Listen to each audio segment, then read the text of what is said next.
everybody. It's John Browning on the Building Your Life podcast, and we have a special guest with us today. I'm super excited. I just am starting to get to know her, Laura DiBenedetto. Did I pronounce that right? Okay, great.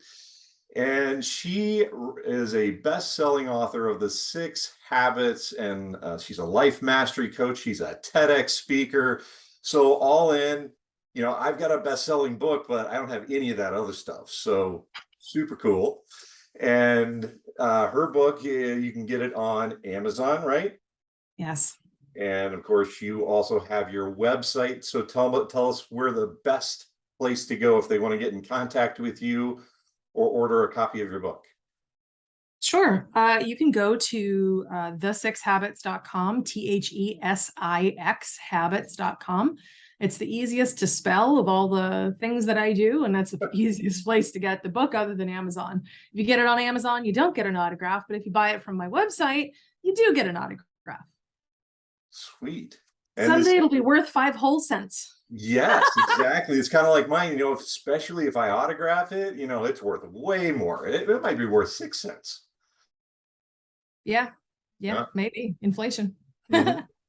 And folks that normally listen into the Building Your Life podcast, you can reach me at guardianrockwealth.com or text the word life to 21,000. You'll get all of my links. And real quickly, just in case we get into anything that has to do with financial matters, this is not investment advice. We can't do that over this type of medium, but would love to chat with you if you would like. Again, reach out to us on guardianrockwealth.com or text life to 21,000.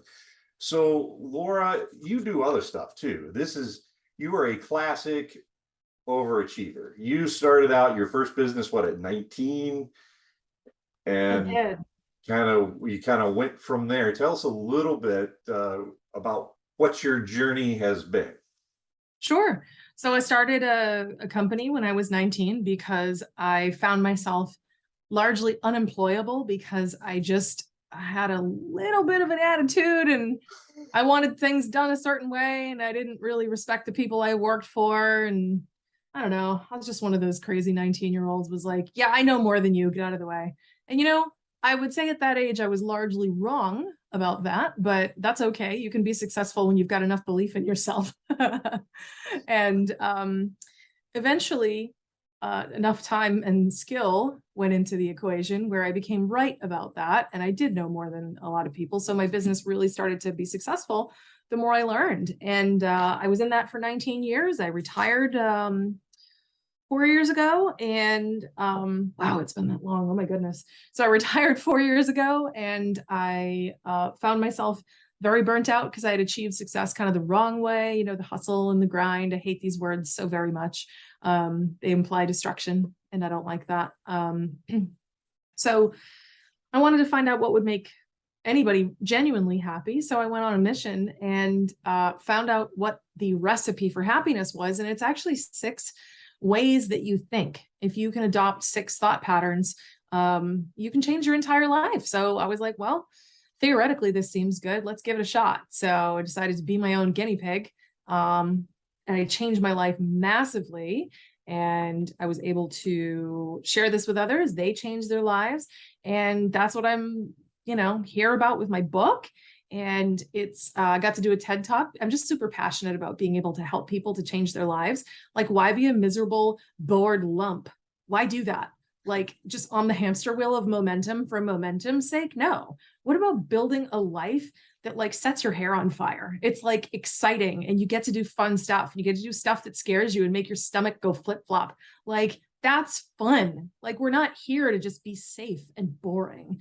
So anyway, I changed my life. I dug up the courage to move to Hawaii, start a business, pursue the TED Talk, publish the book, do the things, survive a damn pandemic. Not really very fun, but here we are on the other side of it. And I started a 3rd company with my husband. So yes, adventure is my middle name. Sitting still is not. So when I first ran into you and I started reading about you, I just like our lives are somewhat in many ways parallel. I started working at literally 12 years old, Had my own Wow. lawn mowing business at 14 years old, and then got into all kinds of other stuff along the way and bought a few businesses, sold a few businesses, owned a few businesses, that type of thing. And really, the overriding thing was I went to work for Wall Street, which is the quintessential way to burn yourself out, just in case you were wondering. I've And heard. yes, and I had all the degrees. I went to school and I worked the often, actually, literally, no kidding, 24-hour days of Ugh. straight analyst work and that type of thing just to get ahead until I woke up right after 9/11, and I was in Chicago that day, which was good for me, but a lot of my friends, and I would tend to go to New York once a month, once every other month, and I would have been right there had it have been any other day. Mm. And being in Chicago, being on the executive team of a major Wall Street firm, I was kind of tasked with sort of quote unquote righting the ship, however you do that after something like that happens. And so the next year was kind of a blur. Mm-hmm. And I found myself back in New York City. In Mm-hmm. the one thing I had in a constant when you're traveling like that is I always like to stay in the same hotel. And I was looking down, I stayed at the Millennium Hilton every time, and it was right across the street from where the towers had been. And it was a year later, they were still cleaning up. Had one of those days where I was uptown, downtown, midtown, across the river in New Jersey, 5 a.m. to around 11 o'clock at night. I'm sitting in my hotel room, standing there actually looking down, and I'm like, what in the world? I have 6 children back in Chicago. What am I doing? I'm on this treadmill. Wow. And began to start the idea of this build your life, not just the portfolio, and get off the treadmill. And what we find in financial planning, which is what I do, is that a lot of people, if not most people, especially in their, I'll make the stereotype. Sorry, guys, say in their 20s and 30s, they have this number that they want to hit, or they have these group of things they want to do, and they think that's where they find happiness. Mm. But one of the things that I do is I help you take that tool that we call our money and our portfolio, but I help you discover what your best life really is. Do you need $1 million to $10 million? What do you think you need? And then why? You ask the question, why? Mm-hmm. And what you do is really interesting, and I'd love to get into it now. It's the 6 habits, and you have 6 things that you really talk about how to really be happy. So Yeah. tell us a little bit about that, how you do that, what they are, that type of thing. Sure. Well, I'm not going to ruin the book for you, so I'm not going to tell you all 6 habits because I know you That's- haven't gotten all the way through it. But I'm going I to tell you the ones that haven't. I'm confident you've read about. Okay. All right. No spoilers today. All right. No. So as you read about, it's and as I'm talking to you, it's all about the way we think. It's not stuff we do. It's not wins we chase. It's not the highs of life. It's not that. We've been sold a bill of goods, to believe that happiness is found in the next shiny object, the next expensive purchase, the next raise, the next accomplishment, the next award, blah, blah, blah, blah. It's all wrong because those are highs. And what happens to a high, ask any drug addict, it wears off. And then you're left chasing the next high. Well, we're no better. Okay. So you don't have to be a drug addict to understand what being addicted to chasing the high of happiness is all about. And we have all done it because that's what we've been taught to do. So the research that I did reflected that the happiest people in the world do 6 things differently. They think differently. They function, they operate and go through life differently. So to start with, they treat themselves really, really well. Happy people treat themselves really well. They don't say mean stuff. They don't say, no, I'm not going to have the cake. They'll have the cake, but they'll go to the gym too.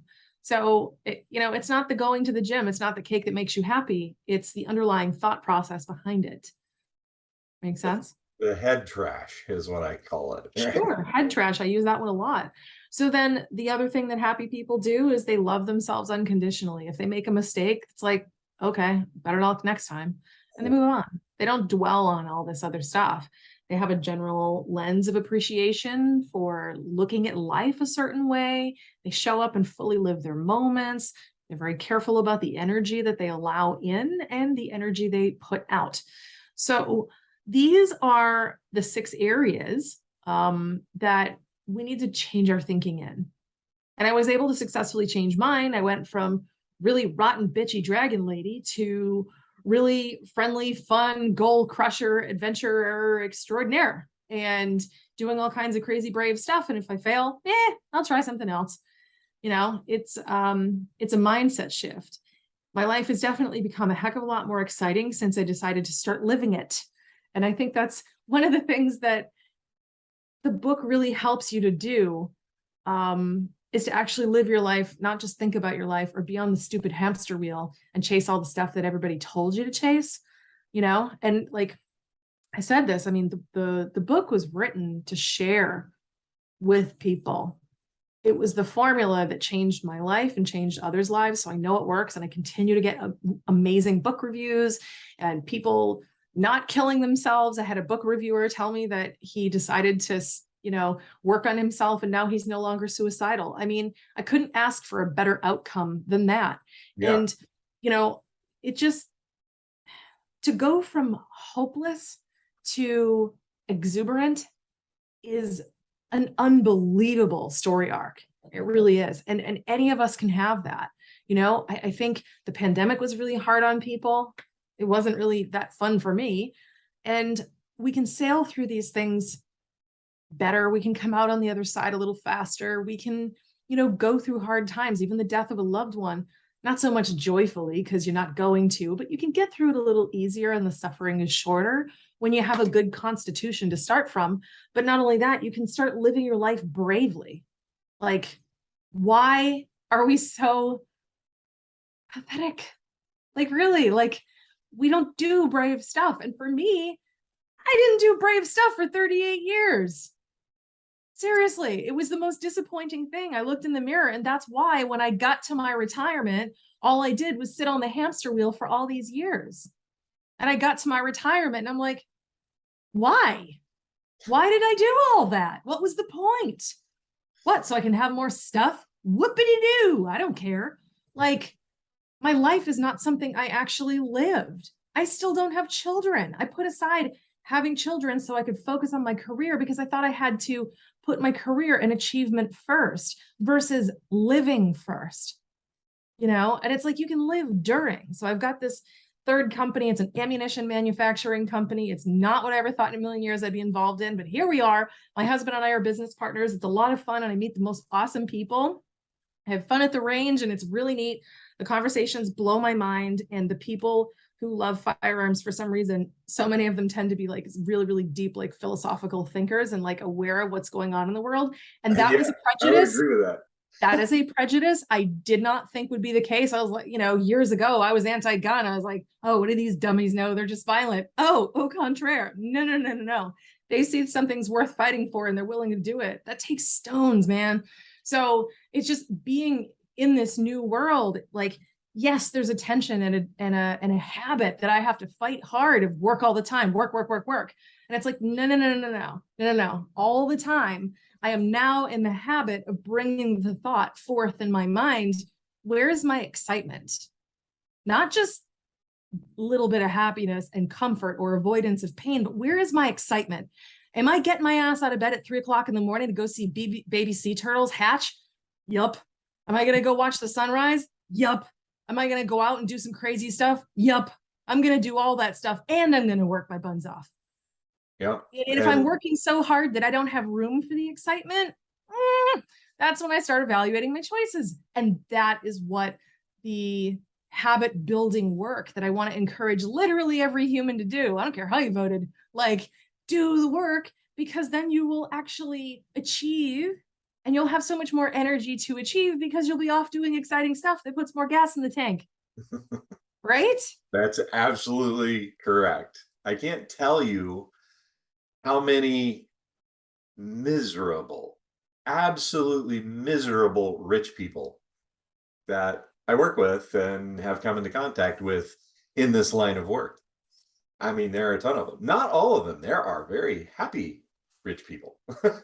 The thing is that things, the Corvette, the Ferrari, or whatever it is that you think is going to bring you happiness, to your point, really, it doesn't. There's a high.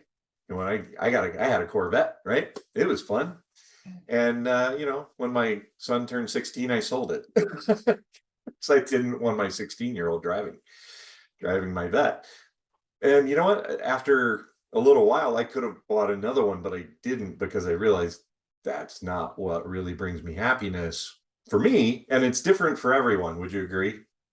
Oh yeah, Yeah. absolutely. What makes me happy and what makes you happy are two different things.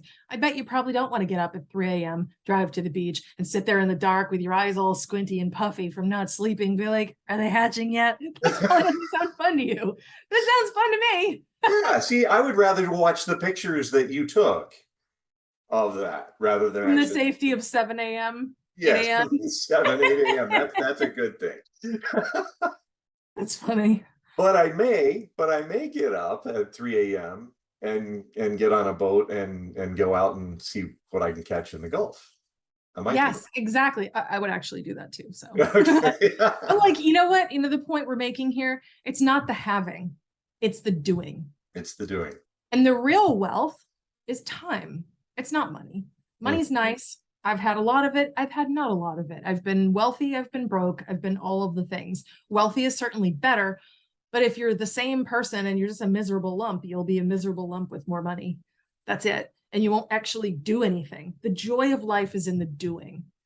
And if you think differently, then you'll do different stuff. You'll be like, you know what? That is an ungodly hour and I don't want to get up, but screw it. I'm going to have fun. I'm doing it. You'll be like, I don't know if I can start that business. You know what? I'm going to try. I can do it. And if I can't, it's okay. It's not going to be the end of the world. Right. Like you think differently. So you evaluate what's important to you differently. Excitement begins to take on like tangible meaning to you versus this weird, far off, nebulous, amoebic concept that has no material value to you. It's like, oh, well, that's what other people do. Why? Why can't it be you?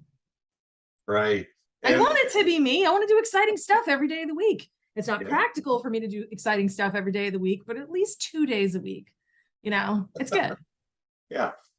And that's there's so much fear, right? Regarding, do I go do that, or do I, okay, maybe not fear getting up early to go see the sea turtles hatch, but like if you go out and what if I'm seasick? There's all sorts of things that run through your mind. There's, why wouldn't I, my son jumped out of a plane. Fastest first mile of a marathon that he ever run was jumping out of a plane and then running a marathon. Not for me, but for him, that's happiness. Go Also, figure. not for me. It's a perfectly good airplane. Why? Why leave? That's But just he me. was like, I just want to jump out of a plane. That would be awesome. And he went and Yeah. and that whole thing of not doing things because you're afraid, or not doing things because you're afraid of what other people will think, or that what if I suck at it? You know what? You probably will. The first time you try something that requires some skill, you might Maybe the suck at it. first 10 times. So what? So what? So what? Try, go, do it. And Yeah. if you think it's fun, do it again. If you think it really wasn't fun, don't do it again. But at least you've done it, right? Yeah, exactly. Life is for living, not for observing. Like, why sit home, watch the boob tube, and watch other people have fun? That's ridiculous. It's like these kids these days. These kids these days, they sit there and watch people play video games. It's like, you're so lazy, you're not even playing the video Not game even playing yourself. game. I know. It's so funny. Like, Yeah. yeah. I mean, listen, I might shake my fist and be like, these kids these days, at least I'm not that get off my lawn lady. Not yet. Give me another 10 years. I'm working on it. Curmudgeon status is coming. Just hang on a minute. So Right. yeah, you know what? I've got a lot of passion, obviously, for my ideas and helping people to be more joyful and excited and having fun. I mean, you know, we have so many different theories about what happens when we die. There's so many different religions. I mean, pick one and they'll all tell you something different. The fact is, we all have strong opinions and we all think we're right, but nobody really knows for sure. What we do know for sure is that we are here now and that time is most likely finite for us. And this prayer, you know, this precious, rare gift of life is pretty short. Really? You want to do it in a 9 to 5, bored and hating your life and sitting in traffic every day? Really? That is not living. Right. It's not. It's just not. I mean, oh my God. Like, you can change your life, but it all starts in your noodle. You have to change your thinking. Right. And by the way, for those of you who are in the older set, we're going to just say, we'll let you define what that means. And you're looking, well, you know, I hear this, by the way, in my line of work, I hear this. Well, I only have probably a few years left. How do you know? You don't know how much time you have left. And by the way, are you going to spend that time that you have left worrying about the time you have left? Or are you going to realize, wow, I can do so much more based on the fact that I know a whole lot more than I did back then. Now I could really make a difference. And I call her a gal because she seems young to me. She is 91 and she's still getting out there and doing it. She plays pickleball. Gal seems appropriate for a vivacious 91-year-old. Yeah. So I love that. Yeah. That's really awesome. You know what? Nobody knows their expiration date unless you kill yourself. That's the only time you ever get to find out. And don't do that, by the way. Like, if you focus on your joy and just be like, I don't know, but I want, whenever my last day is here, I want to skid into the grave. Like, there's a couple memes about this, but like, seriously, skid in, body completely used up and worn out. Like, you're not supposed to arrive into your coffin perfectly preserved. Like, you haven't lived. If you don't show up with bumps and bruises and issues and a bad back and everything else, you did it wrong. Well, I should be in pretty good shape on that part then, because I've got lots of scars and broken bones to show for it. Oh, I have bad knees, bad shins. I got like all kinds of crap going on. And it's like, I was the kid. Oh my God. When I was a kid, I was the most vibrant little kid, much to my parents' dismay, because they were not as vibrant as myself. And they were like, oh my God, get a leash. But it's like, I used to just drop to my knees all the time when I was outside. Oh my God, my knees hurt now. Like, I used to do crazy stuff when I was, you know, younger. I used to drive all my cars like I stole them. Yeah, it was a lot of fun. It was a lot of fun. For a while there, I had a really, really bad driving record. And it's like, all right, fine, I'll behave now. Boring. But it's like, the time you see your insurance bill, right? It keeps, you know, that was a compelling argument for not doing that. But like, damn, I had so much fun. Like, I love the thrill of driving. I still do. And I mean, I shouldn't say this, but Florida's speed limits are a little bit higher and the cops care a little bit less. So I may or may not have a heavy foot. I cannot confirm or deny, but you know, it just like, I don't know, like my knees are junk, my shins, like you can't even breathe on them without me being like, don't touch them, they really hurt. And you know, and it's just like all these like crazy ideas, me sitting here writing my book, I'm like hunched over my computer, like my upper back hurts all the time, but it's like, it's because I've done something, you know, I'm not a piece of decorative lawn furniture. Like, I've done something. My body hurts because I've done something. It's a good sign. Also, I need chiropractic and massages. I'm just saying. Treat yourself well for that. Yeah. Yes. Live life, damn it. I mean, the bumps and bruises are the sign of a life well lived. Right. And bumps and bruises come in physical form and ego form. Oh, yeah. Financial form sometimes. And if there's anyone listening who hasn't made one of those major, like, oh, crap, I really screwed this up moments, I need you to give me a call because I want to tell that story if you've never had that happen. So yeah, I want to meet this. It's going to happen whether you live life halfway or whether you live life fully. So might as well live life fully. Yeah, I fully agree with you. I think that you make a wonderful point with the bumps and bruises, sometimes being emotional. Sometimes we take a risk and we ask out that hottie at the bar and they're like, no. And you're like, ah, you just like shrink down really small and be like, that sucked, or you start a business and it fails. I've started 7 companies, only 3 have made it, Yeah. So it's like, am I a failure because I decided to shut down 4 companies? No, I was like, I don't like this. This hurts my head, my heart, and my wallet, but it's the right decision. I'll Yeah. live. And I did. And, sometimes you have to have hard conversations with people because they're treating you in a way you don't like. And that doesn't go well. And that's definitely a bruise when they act like crap in response to you just trying to have some good boundaries and a healthy relationship, but you'll survive. You might not like it, but you'll survive. That's right. That's right. Well, I love the idea. I love the book so far. The really funny thing, I Thanks. told you this right before we got on, as I'm listening to it. I'm doing the audiobook, which I think is cool that you read the audiobook too. So you are emphasizing the parts the author is actually reading. I think that makes it even more special. Oh, well, And I happen to agree, which is why I wanted to do it. I've listened to a lot of audiobooks. We've talked about this before we hit record. I like multitasking, cleaning the grimy house with the audiobook, get stuff done. But then when I listen to it and it's not read by the author, I know they're missing something. They're missing that perfect vocal inflection exactly where it was meant and needed. I know it. And sometimes you can really hear it. Sometimes you really can't. I mean, and also not for nothing, some authors are not the best narrators, but at least you can hear what they meant because they're their words. So is it the most entertaining? No, but you're walking away with the correct inflection. Like I think you've probably seen this thing where it's like 7% of communication is the actual content. Like there's like 40% of it is what you hear and the rest of it is what you see. Well, I like hearing it for that reason. Lends context. that's right. Exactly. And I get a hell of a lot of excitement in my book. So I at one point I think I shouted exuberantly. I don't know if you've gotten to that part, Haven't but gotten to hang that on. part. Yeah, I'm looking forward to that now. Yeah. But I was doing one of the things that, well, while I was listening, I was doing one of the things that you gave it as an example when you were talking about habits, and I thought that was pretty funny. So literally flossing my teeth while I'm reading a book or listening to a book, and that was one of your examples.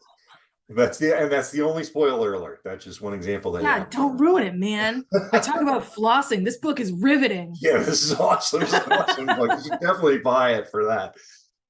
But I'm super stoked. I appreciate you taking the time to be on the Building Your Life podcast because I think it dovetails so well with the 6 Oh, habits thank and you.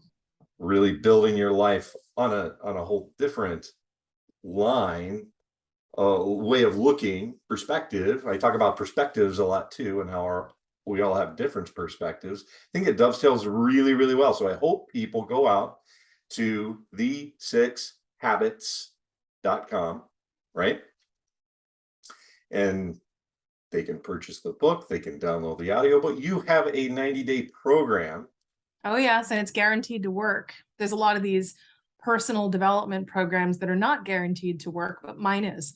And I'm honestly really excited about it. So one thing I've been doing lately is if you order your book from me and I'm mailing you something, I'm sliding some coupon codes in there for that 90-day program. Everybody should do this. Yes, it's a couple bucks. Yes, you have to invest in yourself. Yes, it's 90 days, but 90 days from now, you're going to be 90 days older. Do you want to be 90 days older and lumpier or 90 days older and more fabulous? You pick. And the program helps you get to more fabulous, more excited, more, oh my God, I never thought I could do this. Like the best version of you you've always been trying to be. So yes, I encourage people to try it. It's guaranteed. All right. And we are going to put that the6habits.com in the comments. And if you're listening on YouTube, watching on YouTube, they're going to be in the comments. If you are in the podcast, they're going to be in the comments. Wherever you find this, if it's on Guardian Rock Wealth, it'll be in the comments. All you have to do is click so you can get to that. But Laura, I really appreciate the time, and I appreciate what you're doing in spreading the word on this, writing the book, the work that you put in. And I'm looking forward to continuing to kind of get to know you. So thank you very much. Thank you. I'm looking forward to it as well. And thank you so much for having me on your show. Happiness is my favorite subject. I'm here for it. All right. Awesome.